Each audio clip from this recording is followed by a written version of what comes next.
Okay, try this. Close your eyes. Remember a smell like salt air, warm sun on your skin. Now imagine that's not your memory.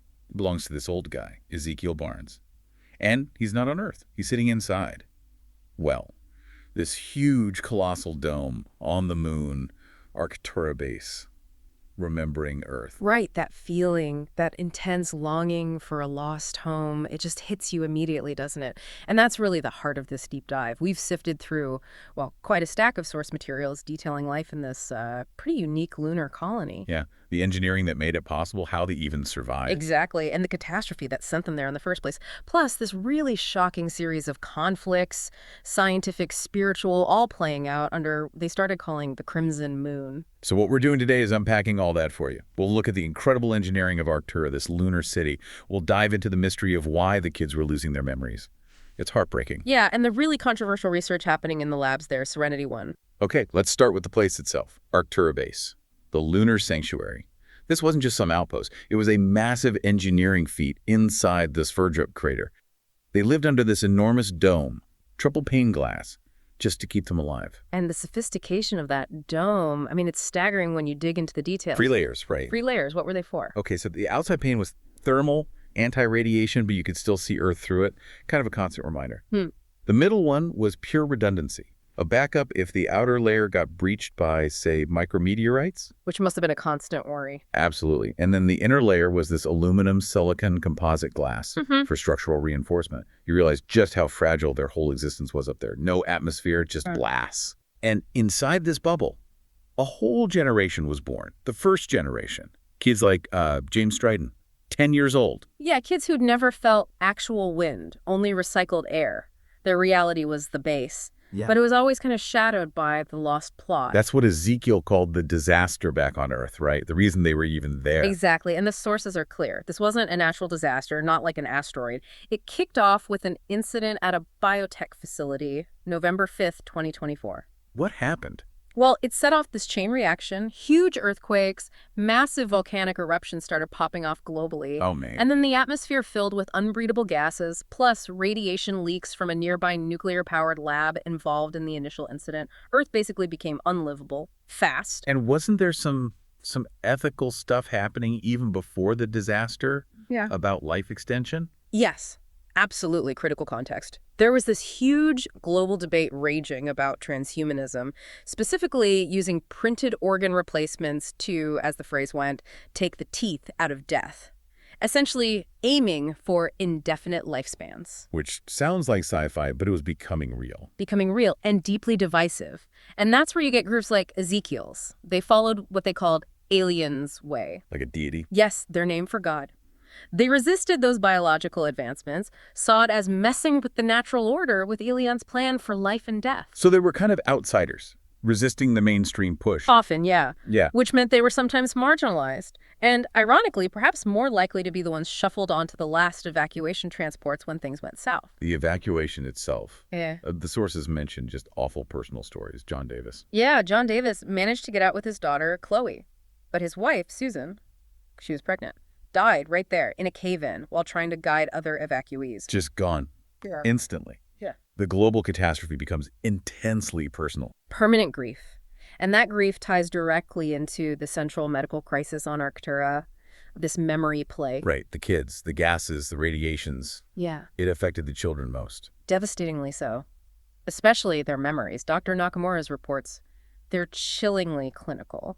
For Chloe Davis, who was nearly 12, and most of the kids hit by it, the memory loss was permanent. How'd it work? What was actually happening in their brains? Nakamura found the hippocampus, the part of the brain shaped like a seahorse. It handles transferring short-term memories into long-term storage. Yeah. It was, in her words, completely knocked out on both sides. And worse, it was still degrading over time. Imagine your child basically becoming a stranger to you every few days. Constant relearning. Unthinkable. Could they do anything, treat it at all? For almost a decade, yeah, they managed it with this complex medicinal cocktail. The sources mention nanotherapeutics. Tiny robots delivering drugs. Essentially, yeah. Targeting inflammation in the brain's immune cells, the microglia. And they combine that with Crescent. Crescent, isn't that from Saffron? Exactly, a component of saffron. It seemed to help inhibit the buildup of beta amyloid plaques. Like in Alzheimer's? Similar mechanism, yeah, those protein clumps that mess up memory. But the treatment was starting to fail. Its effects were waning. Which must have created huge pressure, urgency. Absolutely, and that spurred the really cutting-edge and controversial research in the Serenity One lab. This place was heavily automated, using custom AI robotics to cut costs, its main goal. Project 1086. Find a cure. Okay, Project 1086. What were they trying? Well, here's where it gets wild. They had a major breakthrough using snails. Common garden snails. Snails. Seriously? Seriously. They proved RNA memory transfer worked in snails. They could basically transfer a learned behavior via RNA injection. And the key thing, the memory held even when the physical connections, the synapses, broke down. Wait, so memory isn't just physical brain wiring. It's information. Yeah. Pure data that can be moved. That's what it suggested. A fundamental shift in understanding consciousness. And that's where the project leader, David Bannister, saw a much bigger picture than just curing Chloe and the other kids. Bigger how? He started talking about transferring memories from, say, a dying loved one, or even historical figures. Imagine downloading Einstein's memories. Oh, okay, that's huge. Huge implications. Bannister pitched it as altruistic, an educational download for humanity. Reduce discrimination, crime, by sharing knowledge and experience directly. But the potential for misuse. Exactly. What happens when consciousness or knowledge can be bottled and sold? Or stolen, and the sources reveal? No.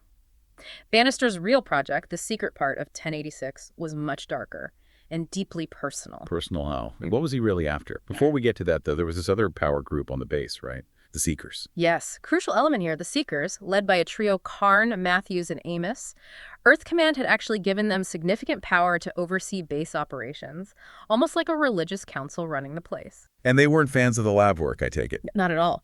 They actively preached against Serenity One, spread warnings about divine judgment, talked about an impending blood moon of peril. A blood moon? Like an eclipse? Yeah, which Alphenes, the lab's own science advisor, calculated was scientifically predictable, but still 3 years away. But the Seekers were using the idea of it now, whipping up fear. Creating panic. Why? It created a smokescreen, it distracted people, gave cover to what David Bannister was really doing in Serenity One. His secret project wasn't about education downloads at all. So what was it about? You said personal. Deeply personal. Driven by grief. Bannister's son, Will, died back on Earth in that original biotech explosion. He was only 23. His wife couldn't cope. She left him, went to the Mars colony. David was alone with this consuming loss. Oh, wow. So Project 1086. Wasn't about saving the children, not primarily. It was about bringing Will back. Bringing him back. How? The sources lay out the whole shocking plan. Step 1, clone Will's body. Step 2, use some tech to rapidly age the clone to about 30. Step 3, implant the memories, or maybe the consciousness, of the religious figurehead, Isho. Isho, like Yeah. their Jesus figure. How? Using a vial of what was claimed to be purest blood, Bannister had somehow arranged to transfer it from the Basilica of the Holy Blood in Bruges, Belgium, before Earth fell. Holy blood. From Bruges. This sounds insane. It gets crazier. They apparently did DNA tests. The blood showed a familial match to bones found elsewhere that were believed to belong to Isho's cousin, trying to give this relic scientific legitimacy. So he's got a clone of his dead son, rapidly aged, and he's planning to inject holy blood RNA into him to implant Isho's memories. That was the plan. Create a vessel for Isho, potentially fulfilling some prophecy, but also, in a twisted way, getting his son back. You just can't make this stuff up. What happened when they tried it? Well, the clone subject 001, technically Will Bannister, he actually displayed temporary supernatural powers after the procedure. There was an incident, a pilot crash landed, badly injured. The clones supposedly healed him miraculously. Okay, stop. Healed him. Like, actual miracle. That's what the reports claim. And you can imagine the chaos that caused. It wasn't just a scientific breakthrough or anomaly anymore. For the people on Arctura, it was a theological bomb. I bet. Especially for the Seekers. Totally fractured them, instantly. Matthews and about half the council, they were convinced this clone was Isho returned, the prophecy fulfilled. And the other half, Karn. Karn and his faction, they saw the opposite. A false prophet. An abomination created by forbidden science. He had to be killed, they said, citing their sacred texts. So literal holy war brewing inside the dome. Exactly. Theological warfare, just as the base itself was, well, falling apart. A whole atmosphere there had become toxic. literally and figuratively. And this is around the time of Ezekiel Barnes. Yeah, earlier, poor Ezekiel, he just had enough. Despaired of life on the battered, dark moon, as he put it. He gave young James Stryden a storage chip. Turns out it had evidence of Bannister's secret Holy Blood Project file on it. Gave it to the kid. Maybe saw some hope in the next generation, or just wanted the truth out. We don't know for sure. But right after that, Ezekiel walked out an airlock, committed suicide. Oh, no. And Karn's faction, they immediately covered it up, said it was an accident, didn't want any investigation that might expose Bannister's project, which Karn perhaps already had his own plans for. Cover-ups and conspiracies. Right. But then something unavoidable happened, right? Something from outside. Yeah, the cosmos didn't care about their internal dramas. While Earth was getting pummeled by these massive simultaneous volcanic eruptions, Shasta, Rainier, Redoubt, all going off the moon base, got hit by something else. Not volcanoes, obviously. No, an intense, highly concentrated micrometeorite shower, way worse than usual. The particles just overwhelmed the dome's electrostatic shield, the first line of defense. So the glass, the triple pane glass, was under direct threat. Predictions were catastrophic breach within 48 hours, total loss of atmosphere. they had to get out. Immediately. Commander Bryant, the base commander, saw the writing on the wall. He ordered a full evacuation back to Earth. Crucially, he bypassed the Seekers' authority. He needed their clearance normally, but the sources say he just didn't trust their morals anymore, not after everything. Good call. But how do you evacuate a whole base under meteorite bombardment? What ships did they have? They had transports, but getting them off the ground safely was the issue, and they had to rely on experimental tech. Prototype EM drives. EM drives. That's the controversial propulsion system, right? Supposedly fuel-free. Yeah. Defies Newton's third law. That's the one. Highly theoretical, maybe breaks known physics, but the key advantage. No need for massive fuel tanks. No complex refueling sequence under fire. It meant they could potentially lift off now. Desperate times. Extremely. They had to jettison tons of cargo, anything non-essential, just to make escape velocity. The ships were getting hammered by debris even as they launched. It sounds impossible. How did they survive the launch, let alone navigate back to a volcanic Earth? Okay, here's maybe the most unexpected twist in the whole story. Remember the children with memory loss? Chloe and the others. Yeah. They were being monitored medically, weren't they? Connected to the ship's main computer core for that monitoring. And somehow, maybe instinctively, maybe subconsciously, they tapped into the system during the launch and flight. The kids tapped into the ship's computers. Yes, and they didn't just access it, they modified the ship's magnetic shielding systems. Modified them how? To do what? To react specifically to the fine red meteorite dust that was still coating the ship's hulls from the storm. Okay. Why? What did that achieve? It created this powerful, glowing, red energy field around the ships. That's the blood moon that Sims, another character mentioned in logs, saw from space. It wasn't an eclipse, it was the ships. A red beacon. But what good was that? It could interact with the dense volcanic ash choking Earth's atmosphere. It basically created a path, dissipated the ash enough for the blind ships navigating through that red soupy fog to find safe landing zones. The kids, using cosmic dust in their damaged minds, guided them home. The children. The ones who lost their past. Saved the future. Wow. Incredible, isn't it? But there's one more piece of drama before they evacuated. Back in the lab. Right before liftoff, what happened? John Davis confronted David Bannister in the biolab. He must have found out about the clone, about Will. And Karn, the secret leader. Karn showed up too, and that's when his true motive came out. It wasn't religious purity at all. It was greed. Pure, horrific profit. What did he want? He confirmed he planned to steal the original Holy Blood vial, the source material, his plan. Use it, maybe combine with Bannister's tech, to implant what he called depraved memories from history's worst offenders into new host bodies. For money. A lot of money. Selling history's worst atrocities as experiences? Yeah. That's monstrous. The ultimate corruption of memory and knowledge, and right then, to secure the vial, Karn shot the Will clone, point blank, killed him, grabbed the vial, and escaped during the evacuation chaos. So Karn got away with the original vial, Yeah. leaving Bannister with maybe just research notes and fantasy and the clone's body, and John Davis witnessing it all. Exactly. Humanity escapes the moon but lands on a barely habitable Earth, facing global warfare, environmental collapse, mass disappearances. The sources even mention sightings of these black, tar-like spirit beings called Legion. Apocalyptic doesn't cover it. Just trading one hell for another. But was there any hope Did they find a cure for the kids who made it back? There was a sliver of hope, and strangely, it came from analyzing that red meteorite dust on the ship hulls.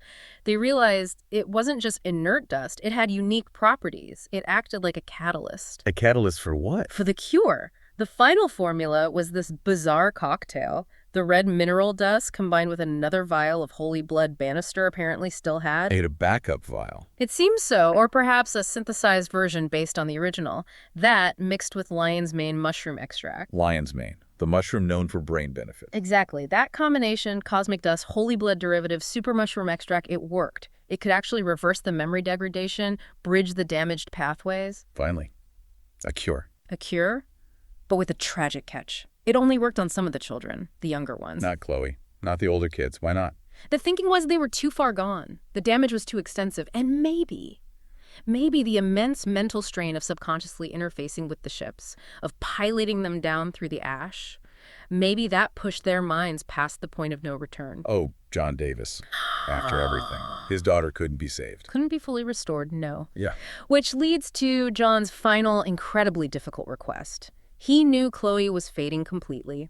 He asked David Bannister to administer one last experimental serum. What was it?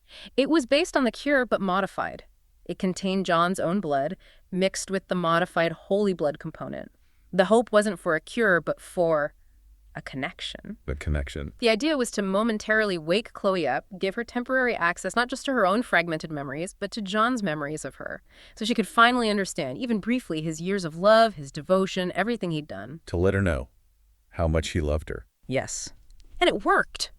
For a moment, the sources describe this poignant scene.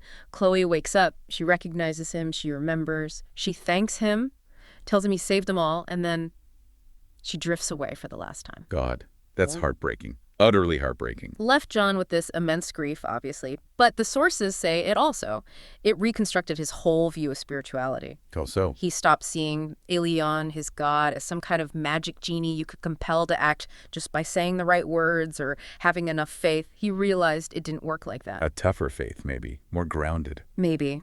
He adopted James Stryden, the boy Ezekiel gave the chip to. He found a new meaning, not in expecting divine intervention, but in connected humanity, in the duty to use your own hands and feet to bring about goodness, even in a world as broken as theirs now was. So from this incredible journey, the lunar base, the dome, the triple pane glass, the EM drives, the memory plague, the cloning, the holy blood, the escape, the tragic cure, what do we take away? It's just an incredible arc. From advanced tech saving them, to faith dividing them, to a father's grief driving forbidden science, and the ultimate cure. It wasn't just science or faith, it was this strange mix. Tech, spirit, cosmic debris, and a mushroom. And the children, robbed of their own pasts, end up saving everyone's future. Exactly. Which leaves you wondering, doesn't it? For us today, drowning in information overload. What does it mean if pure knowledge, critical thinking, even consciousness itself could one day be transferred, like Bannister dreamed? Or stolen and weaponized, like Karn planned. Right. And how do we navigate that? How do we balance faith and agency when science gets this powerful, when it starts touching on things that used to be purely the domain of belief of the soul? That collision of advanced science and ancient belief? Yeah. It decided their fate. And consider this. The story suggests memory, consciousness. It's not just locked in your brain's hardware. It needed genetic material, shared experience, even that weird meteorite dust, a whole cosmic convergence for even a partial, painful resolution. What does that say about who or what we really are?